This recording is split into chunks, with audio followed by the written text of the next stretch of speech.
de la inseguridad. Vamos a conversar con Santiago Roel, director del Semáforo Delictivo. Buenas tardes, Santiago, ¿cómo estás? Buenas tardes, a tus órdenes.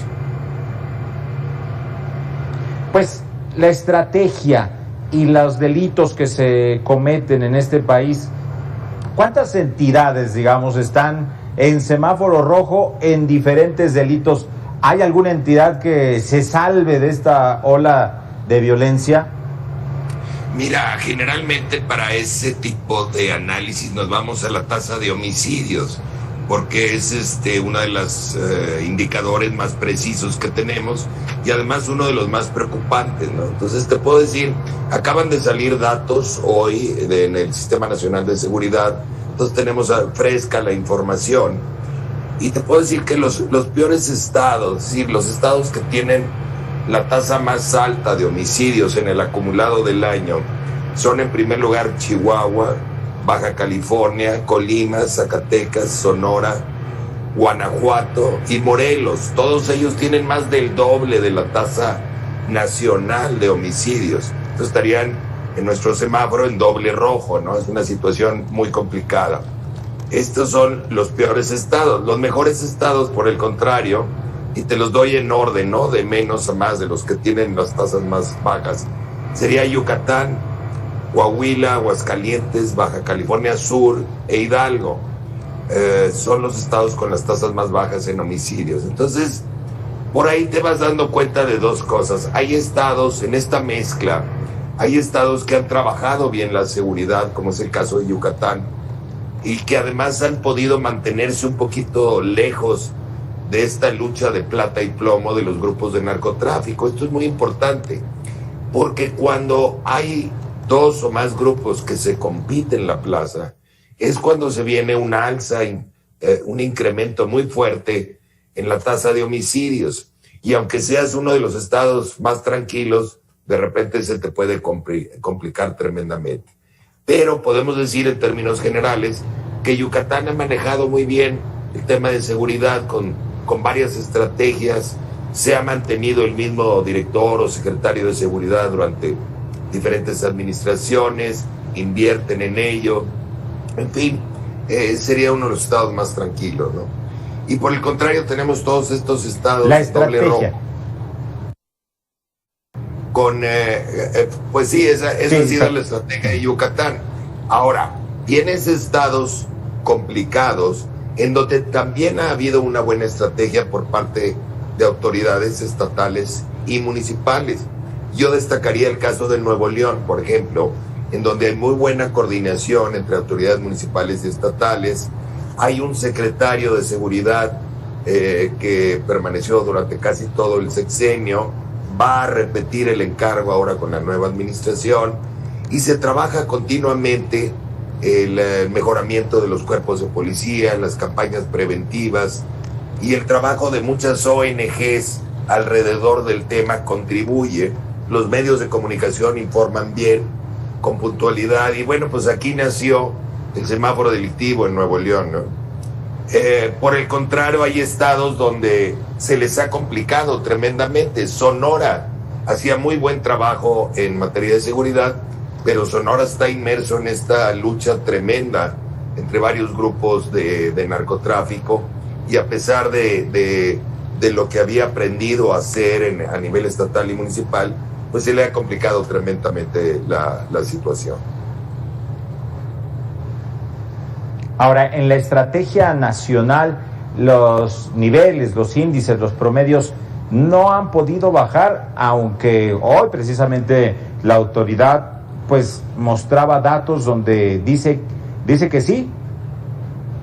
Pues yo no veo esos datos. Es decir, mira, mayo es el mes con mayor cantidad de homicidios en todo lo que va de la administración. No habíamos tenido un mes con tantos homicidios como mayo desde julio del 2018, es decir, previo a que entrara esta administración.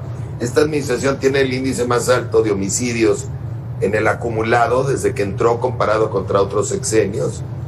Y mayo es el peor mes, este mes que acaba de pasar, que además estábamos metidos pues en medio de una elección.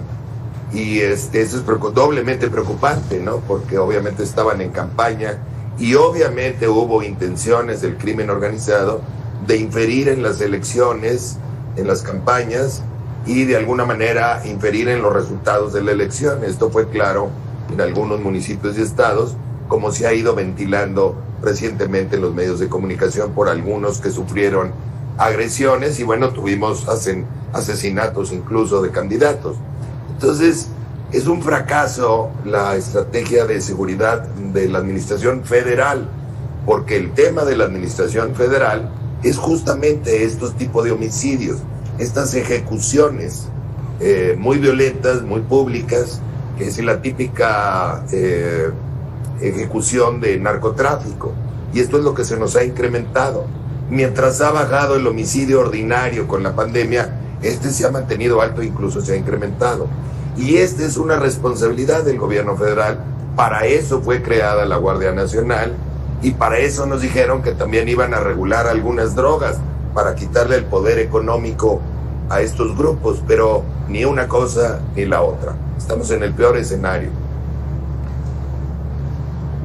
Santiago, ahora, por ejemplo, veo en el semáforo delictivo casi en todo el país una constante, es la extorsión. Un delito que nos han dicho se comete muchas veces desde las cárceles. Si se sabe el origen, si se sabe tantas cosas sobre la extorsión, ¿por qué no baja? ¿Por qué tantas entidades en semáforo rojo con extorsión, por ejemplo?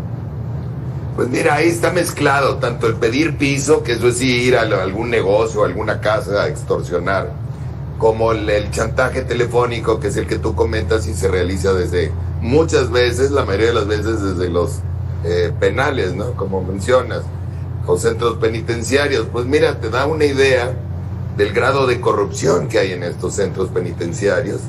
Muy difícil controlar esto al interior de un centro penitenciario. Hay droga, hay un mercado de drogas, hay un mercado de celulares y de ventajas y privilegios, todo cuesta y hay que llevarse bien. Entonces, pues sí, es parte de esta tragedia que vivimos a nivel nacional de plata y plomo. Por eso nosotros hemos insistido desde hace muchos años de quitarle este poder a estas mafias de la manera que es correcta y efectiva, que es regulando las drogas, porque lo que es un mercado ilegal, negro, lo conviertes en un mercado legal y con esto les quitas el incentivo a la violencia y les quitas la plata. Ese es el solucionarlo de raíz. No resuelves todo, pero vas andando en el camino correcto.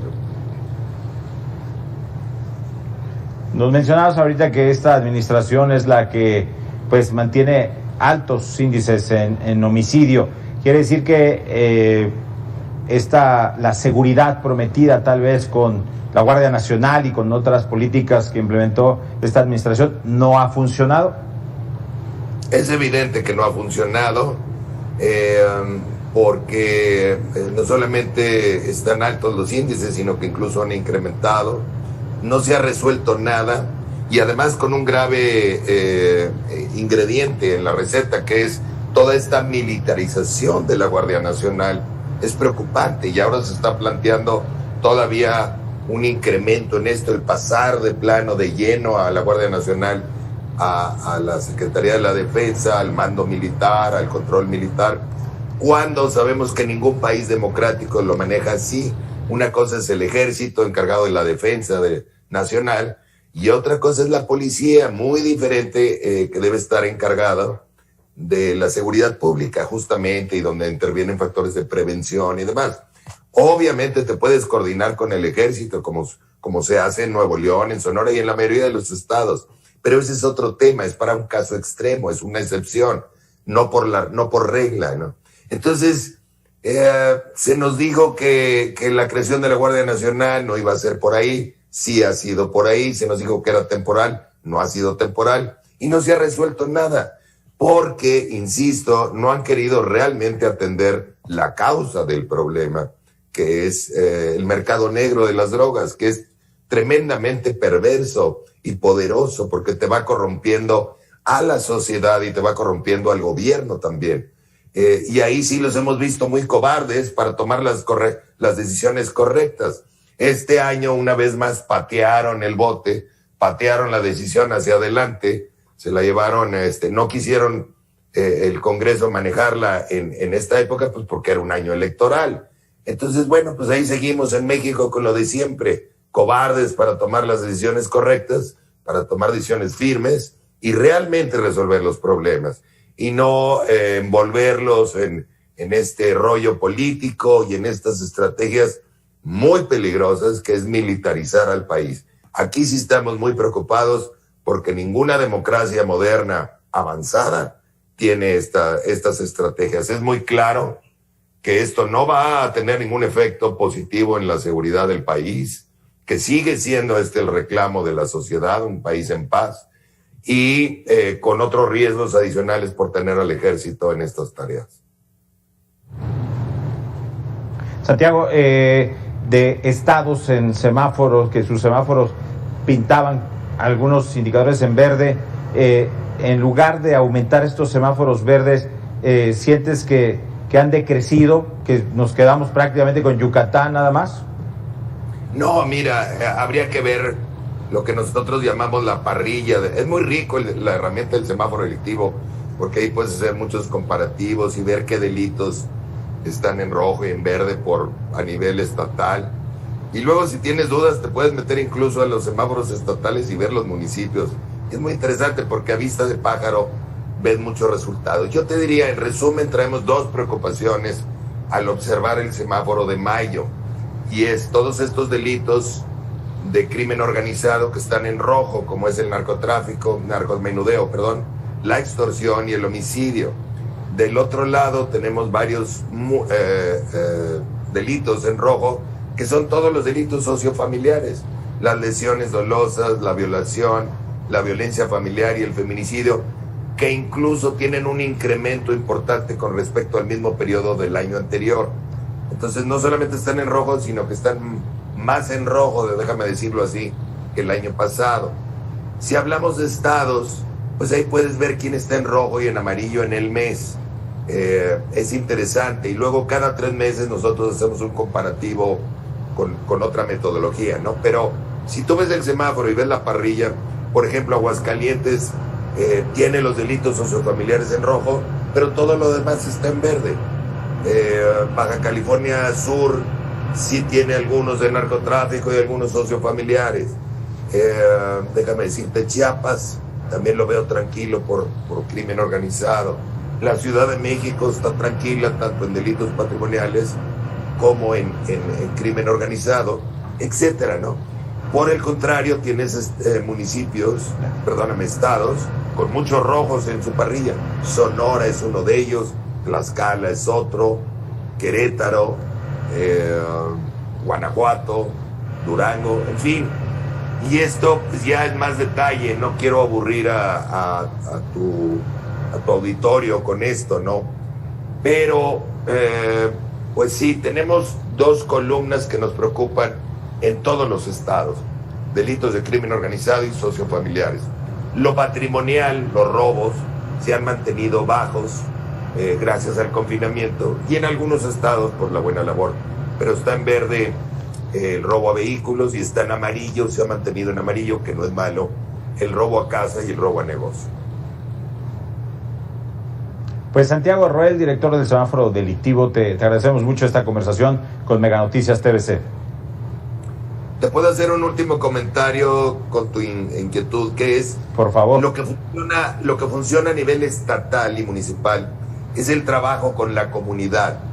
Déjame decirte que donde observamos este trabajo entre gobierno y comunidad, gobierno y sociedad y medios de comunicación, tienden a bajar los índices delictivos, incluso a pesar de que haya por ahí algún grupo de crimen organizado. Esa, digamos, sería en términos generales la receta. Pues Santiago, te agradecemos mucho esta participación. Gracias a ustedes, buena tarde. Buena tarde. Vamos a un corte, nosotros regresamos. Hay más aquí en Mega Noticias TVC.